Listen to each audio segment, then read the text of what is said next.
اور ہم نے پھر آج میں پھر بھی گزارش کروں گا کہ اہل سنت والجماعت کا جو عقیدہ ہے یہ بڑا مضبوط عقیدہ ہے. میں کہتا ہوں میں بڑا تنگ بھی ہوں ان سے، سنیوں سے. میں کھلا آدمی ہوں، میں کوئی ڈرتا نہیں ہوں کسی سے. زندگی موت اللہ کے ہاتھ ہے، اللہ کے ہاتھ ہے، کوئی نہیں مار سکتا. جب اس کا حکم ہوگا تو مریں گے، ہے جی. تو اس لیے ڈر کوئی نہیں ہے، صرف یہ ہے کہ مجھے ان سے گلہ بھی بڑا ہے کہ یہ سمجھتے ہیں کہ ہمارے مسلک کی ترجمانی کی جائے تو ہماری ساری ان باتوں کو مان لیا جائے جن کا ہمارے پاس ثبوت نہیں ہے اور ہم نے اپنی طرف سے گھڑ کر اس کو دین میں شامل کر لیا ہے. ان کو بھی مانو تب سنی ہو، یہ میں نہیں مانتا. ٹھیک ہے، چاہے بریلوی حضرات تنگ ہوں، چاہے کوئی بھی تنگ ہو. کئی لوگ کہتے ہیں جناب تم اپنا مذہب بتاؤ کہ تم بریلوی ہو، دیوبندی ہو، شیعہ ہو، اہل قرآن ہو، تبلیغی ہو، کیا بلا ہو. بھائی کبھی بریلویوں کی تعریف کرتے ہو، کبھی ان کو دھر لیتے ہو، کبھی دیوبندیوں کی تعریف کرتے ہو، کبھی ان کو دھر لیتے ہو، کبھی شیعہ کی تعریف کرتے ہو، کبھی ان کو دھر لیتے ہو. تم یہ چکر کیا ہے؟ تم ہو کیا؟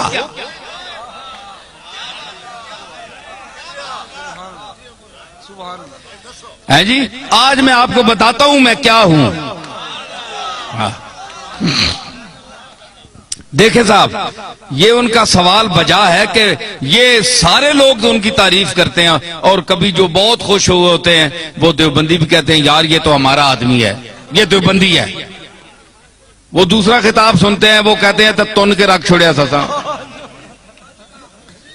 بریلوی کہتے ہیں جناب یہ ہمارا ہے، تو دوسرا خطاب سنتے ہیں اس میں کوئی ان کی بات ہوتی ہے، ان کو دھر لیتا ہوں، وہ کہتے ہیں یہ گیا، یہ تو کچھ بھی نہیں ہے، ہمارا تو نہیں ہے.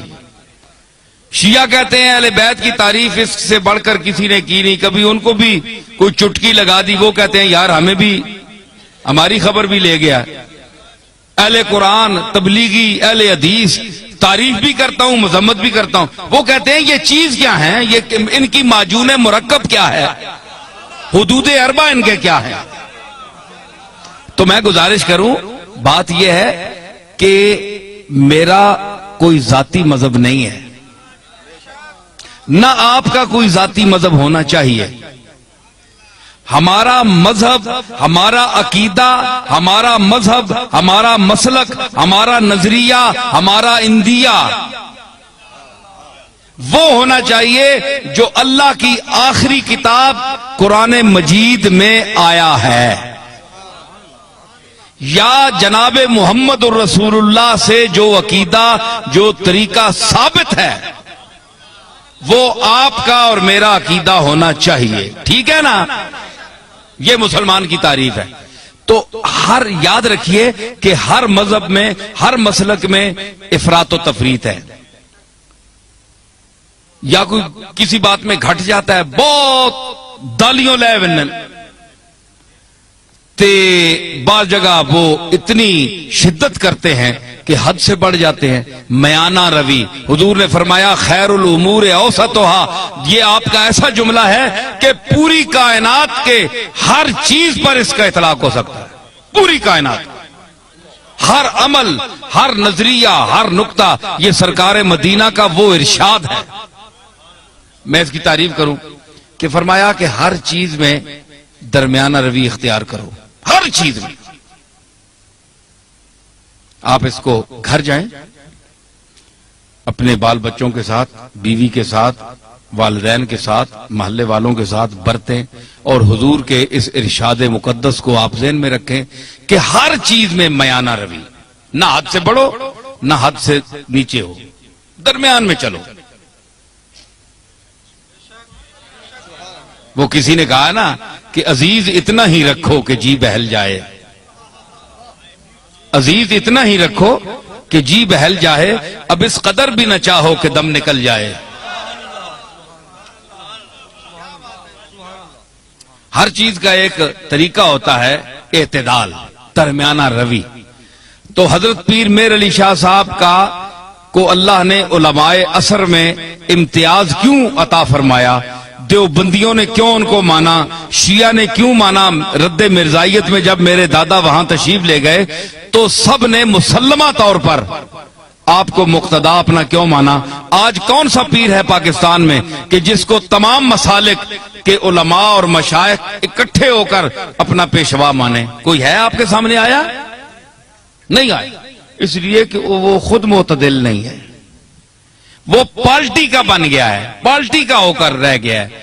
اس نے کہا ہے کہ اگر میں شیعہ ہوں تو میں نے شیعہ کی حمایت کرنی ہے، چاہے شیعہ غلط ہے میں نے شیعہ کو ثابت کرنا ہے، دیوبندی ہے تو اس نے کہا میں نے دیوبندیوں کو ثابت کرنا ہے چاہے وہ غلط ہی کریں، بریلوی ہیں ان کو میں نے ثابت کرنا ہے چاہے غلط ہی کہیں، میں نے ان کی تائید کرنی ہے۔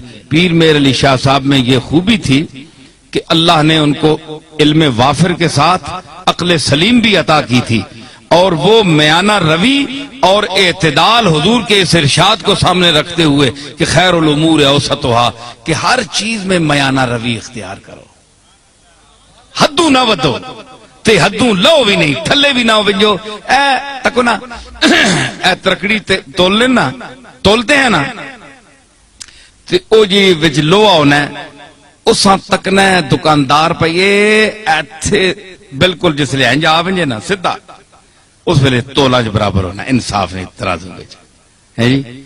تے کئی جڑے او تے مولیاں نے پتھر مار چھوڑنے، مار کے میں تکنا رہا ہاں، مولیاں نے پتھر مار چھوڑا ہے یا ایمیں سودے نہیں چمک دیتی تو پلڑا ہے جو ہو گیا تو اساں جلدی جلدی پا دیتا، کیوں سرور تکنا ہونا ہے نا؟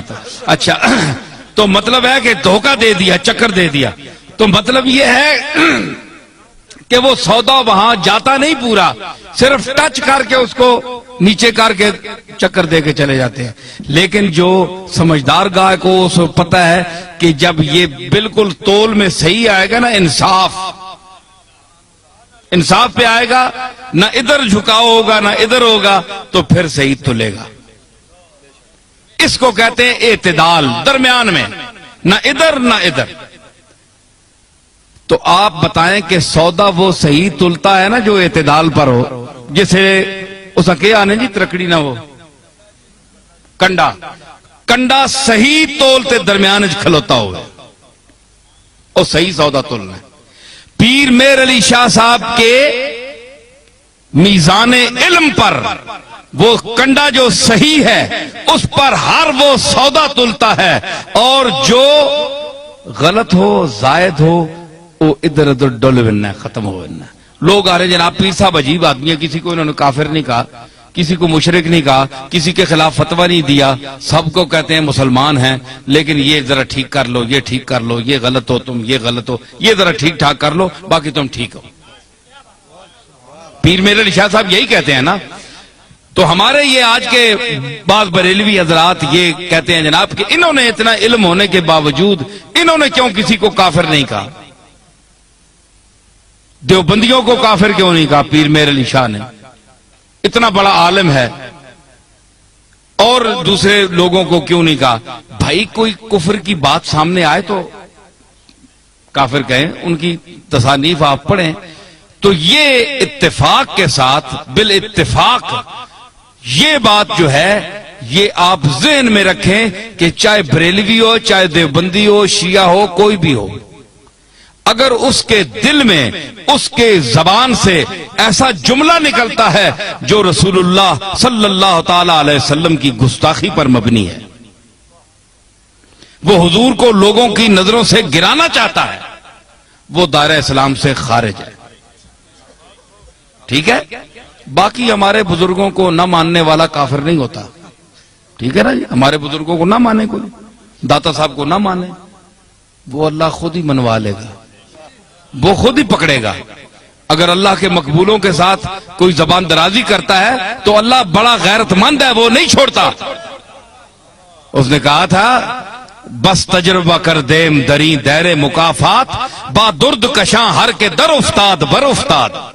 حافظ نے کہا کہ ہم نے اس دائر مکافات میں بڑا تجربہ کیا ہے۔ یہ دائر مکافات ہے نا، بدلہ یہی مل جاتا ہے انسان کو، جو کسی کا حق دبائے، جو یتیموں کا مال کھائے، کتنے گیا وہ شکیل؟ ٹھیک ہے خلیل، ٹھیک ہے نا؟ تو مطلب ہے آپ کے علاقوں میں بھی ایسی چیزیں ہیں کہ جو غریبوں کا مال کھاتے ہیں، یتیموں کا مال کھاتے ہیں، اور ان کے یتیم رشتہ دار جو ہیں وہ دوسروں کے مدرسوں میں پلتے ہیں جا کر. سمجھ آئی؟ تو یہ فرمایا کہ وہ لوگ یاکلون فی بطونہم الا النار، وہ کھاتے ہیں اپنے پیٹوں میں انگارے، بھر رہے ہیں انگارے، آگ کے انگارے جو یتیم کا مال کھاتے ہیں. ٹھیک ہے نا؟ تو کہتے ہیں انہوں نے کیوں نہیں فتویٰ لگایا؟ بھائی فتویٰ انہوں کا دیکھیں، جو رسول اللہ کی گستاخی کرے گا، حضور کو کے متعلق، اور سب سے وہابیوں کے جو سربراہ ہیں، اپنا نہیں کیا نام ہے، ابن تیمیہ، وہ ان کے بھی جد اعلیٰ ہے. تو مطلب ہے عقیدے میں جد اعلیٰ ہے. تو ابن تیمیہ جیسا آدمی، اس نے لکھا کہ ایک ہے کپڑے کا میلا ہونا، ایک ہے حکارت سے کوئی گئی سٹ ہے ایویں ترکیا میلا ہے، ذہن میں اس کو حقیر کہے، ذہن میں یہ عقیدہ رکھے کہ میں اس کی حکارت کر رہا ہوں. ایک یہ ہے کہ حضور علیہ الصلوۃ والسلام کی کملی جو ہے، آپ کا جبہ یا ہر وہ کپڑا جو آپ کے جسم اقدس سے مس ہوا، لگ گیا، ایک بار لگا یا کئی بار لگا، تو اس کو وہ شرف حاصل ہے کہ دنیا میں کسی چیز کو وہ شرف حاصل نہیں. ٹھیک ہے؟ تو اگر وہ میلا بھی ہو سکتا ہے نا، گرد و غبار تو پڑتی ہے، وقت کا گزرنا اس کو گل جاتا ہے، پرانا ہو جاتا ہے. تو اگر کوئی شخص، یہ ابن تیمیہ